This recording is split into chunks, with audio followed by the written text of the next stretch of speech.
Good morning students. In today's class we are going to see statically induced EMF, dynamically induced EMF, current continuity equation.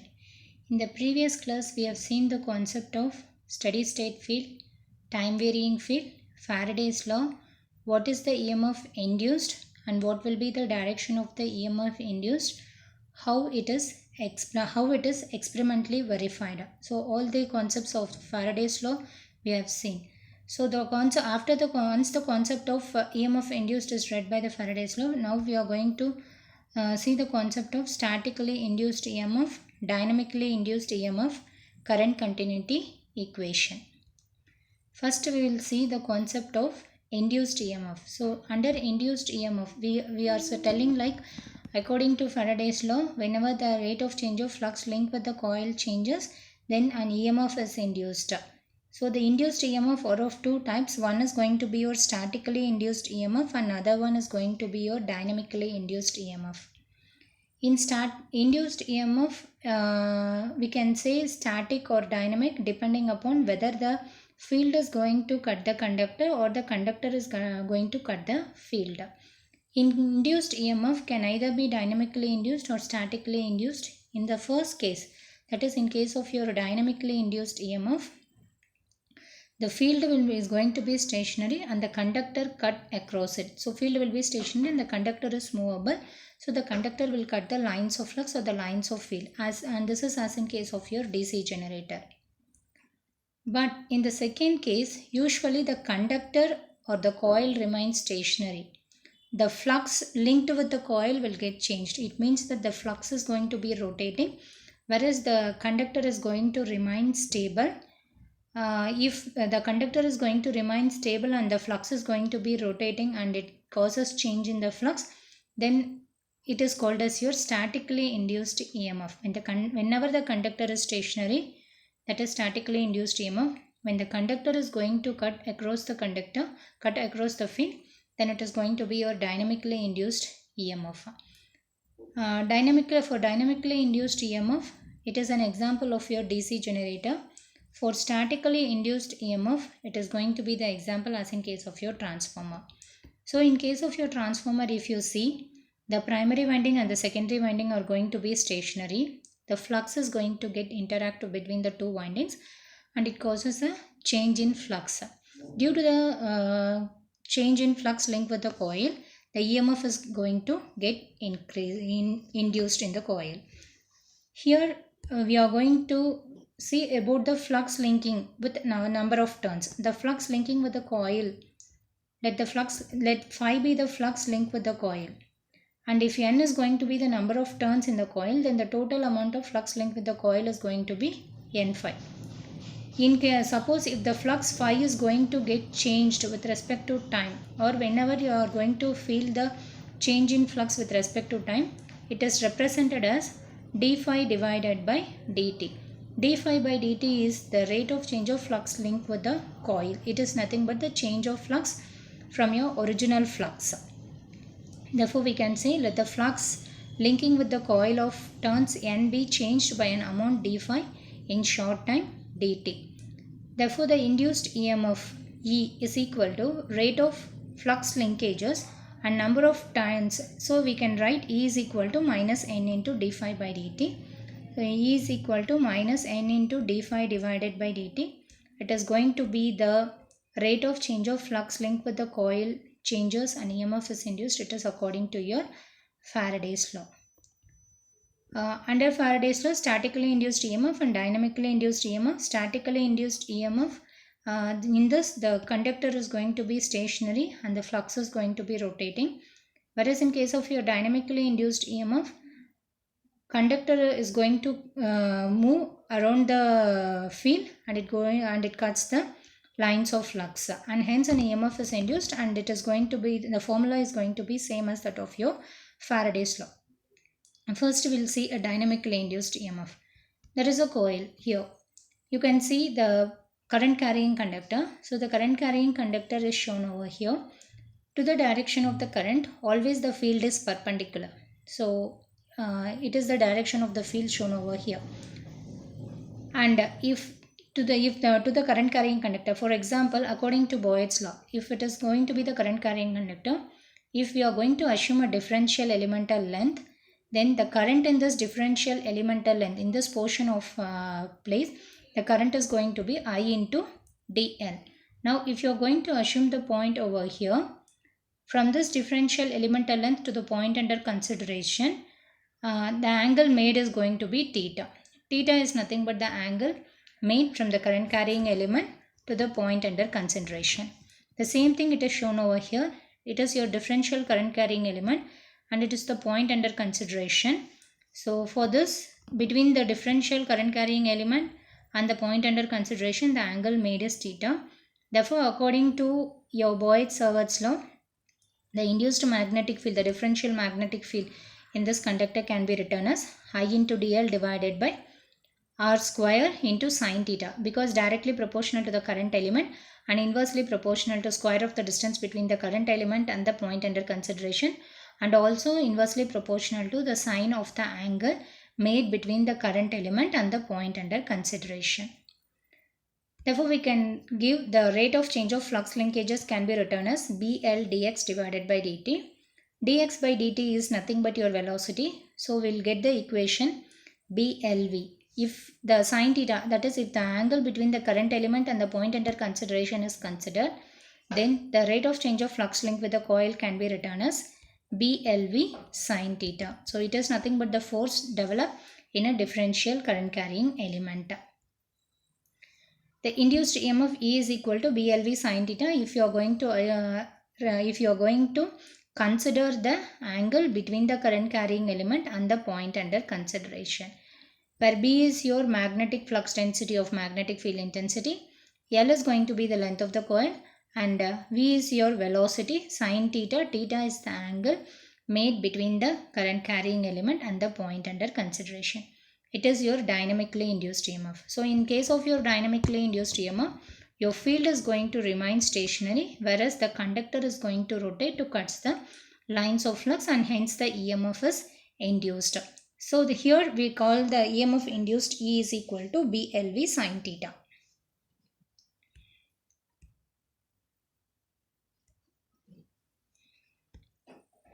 Next is statically induced EMF. In statically induced EMF, we have two types of EMF.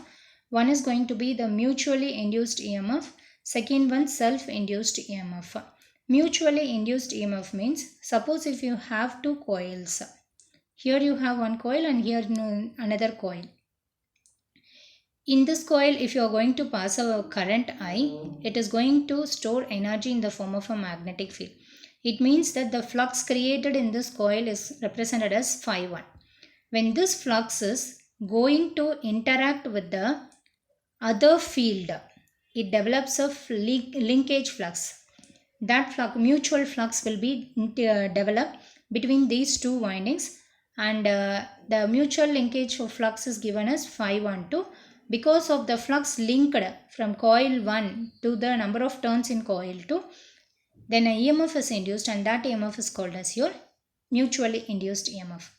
Suppose self-induced EMF, in the sense you have one coil, you are going to pass a current through the coil. When you pass a current through the coil, it will store energy in the form of a magnetic field, and the flux link, due to the current flow, the flux phi will be generated. So this flux phi, when it is going to interact with the same number of turns in the same winding, then it is an EMF is induced, and that EMF is called as your self-induced EMF.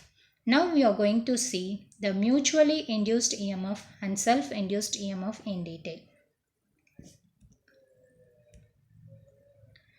Mutually induced EMF.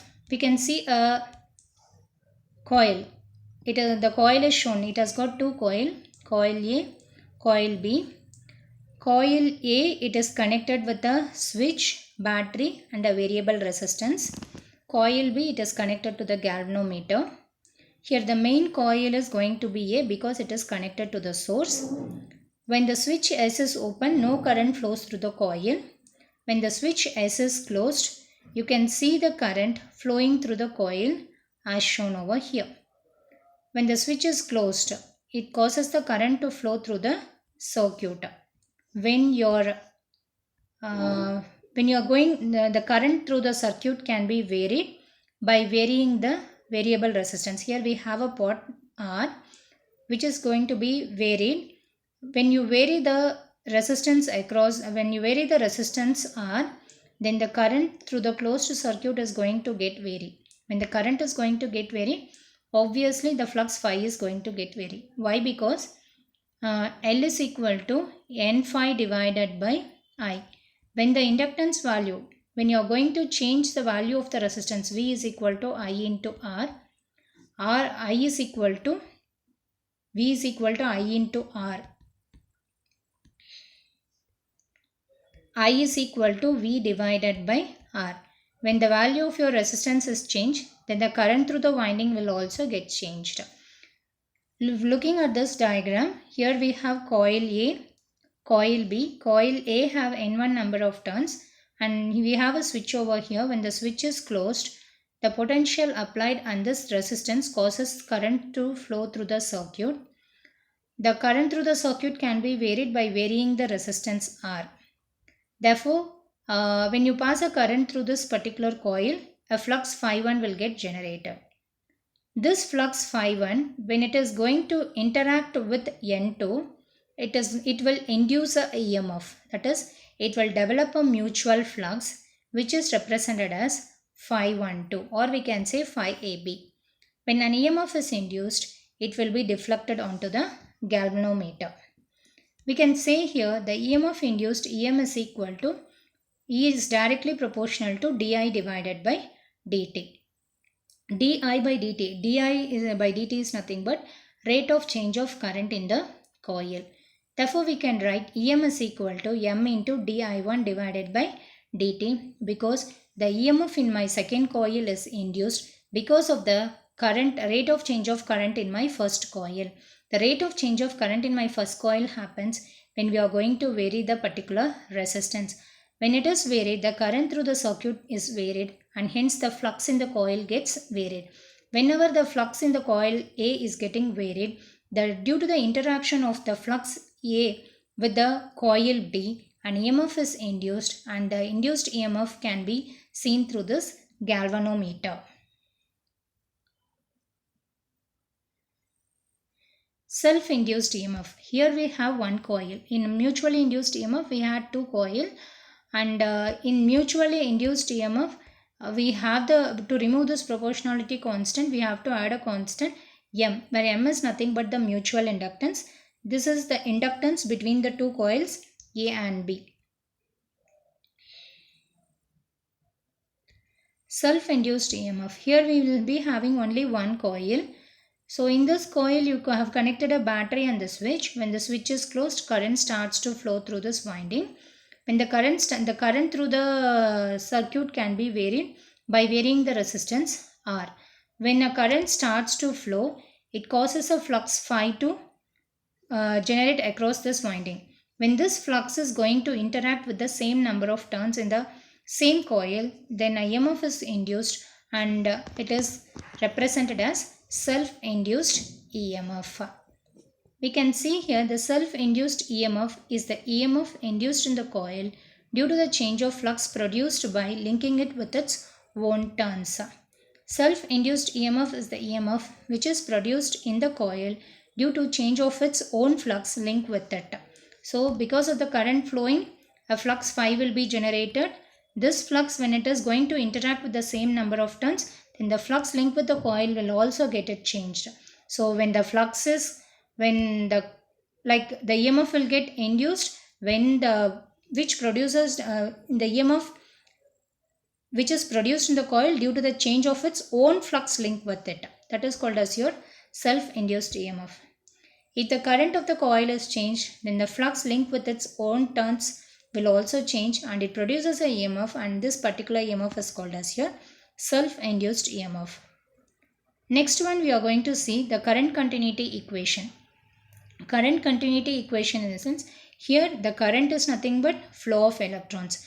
With one electron, it is not possible to have the current flow throughout the circuit, and you cannot justify it, the current is continuous. So you have to assume the current continuity equation for a volume charge density. First we will see the closed surface. In this, the current density J is equal to I divided by S. It is going to be the general formula of your current density, where I is your current and S is going to be your surface area. J is the current density. If you are going to assume a differential surface area, then the current distribution is also going to be differential. When you are going to assume a differential surface area, the current distribution is differential, and hence you can write J is equal to di divided by dt. From this equation, you can identify the value of I as I is equal to integral over the closed surface J dot ds. Current, it is defined as the rate of flow of charge, which can be written as I is equal to dq divided by dt. But as the current starts to flow, the number of charges interior to the conductor starts to reduce, and therefore you can write the value of current I is equal to minus dq divided by dt. So this minus sign represents the number of charges inside the conductor starts to reduce once the electron starts to flow, or once the current starts to flow through the circuit. So we can write the above equation as I is equal to minus dq divided by dt. This negative sign indicates the charges are going to decrease in the given region. Here you have to see the concept of your law of conservation. Law of conservation states that charges can neither be created nor be destroyed. Because when it starts to move, it causes a current to flow. It is not that the number of charges are going to get reduced, but it is not that it is going to get destroyed. So it is going to follow the law of conservation, where the charges can neither be created nor be destroyed. And from this equation, I is equal to integral over the closed surface J dot ds. So in this equation, if you substitute the value of Is minus dq divided by dt, then you will get integral over the closed surface J dot ds is equal to minus dq divided by dt. Now here you have to consider a volume charge density. When you are going to consider a volume charge density, the volume charge density formula rho v can be written as Q divided by V. When we are assuming a differential volume element, the charge distribution is going to be differential, where you can write rho v is equal to dq divided by dv. From this, Q is equal to integral over the volume of space rho v dv. Therefore, in the previous equation, what it says, in the previous equation, it says that J integral over the closed surface J dot ds is equal to minus dq divided by dt. In the place of dq, we need to substitute the volume charge density formula. When we substitute here, we have shown it is a triple integral. Triple integral is nothing but the volume charge density. Therefore, the equation is changed to integral over the closed surface J dot ds is equal to minus dq divided by dt, which is equal to minus d by dt, triple integral rho v into dv. Now, you can convert the surface integral to volume integral by applying a Gaussian divergence theorem. As rho v is going to be the function of a space variable, so a perfect time variable is changed to a partial derivative. When doing so, we'll get integral over the closed surface J dot ds is equal to minus triple integral dou rho v divided by dou t into dv. Now, converting this surface integral to volume integral by applying Gaussian divergence theorem. Gaussian divergence theorem states that the electric flux density coming out from any closed surface is equal to the charge enclosed. If the charge is going to be the volume charge density, then you will get integral over the volume of space rho v into dv. Now, applying Gaussian divergence theorem, you can write the above equation as d dot ds is equal to, according to the divergence theorem, you can write rho v can be written as divergence dot d into dv. It is your surface integral, and this is going to be your volume integral. Any surface integral can be converted to volume integral just by adding a divergence symbol. or any surface in any volume integral can be converted to surface integral by removing the divergence symbol with the available vector flux density. In the same way, in this equation, when you apply a Gaussian divergence theorem, you will get integral. The surface integral is converted into volume integral. So we'll get triple integral. The value of j can be written as divergence dot j into dv is equal to triple integral over the volume of space dou rho v divided by dou t into dv. Here triple integral will get cancelled. So divergence dot j into dv is equal to, you will get the value as minus dou rho v divided by dou t. Divergence dot j is equal to minus dou rho v by dou t is nothing but the current continuity equation or equation of continuity. So in this class we have discussed the concept of self-induced EMF, mutually induced EMF, dynamically induced EMF, statically induced EMF and current continuity equation. Thank you students.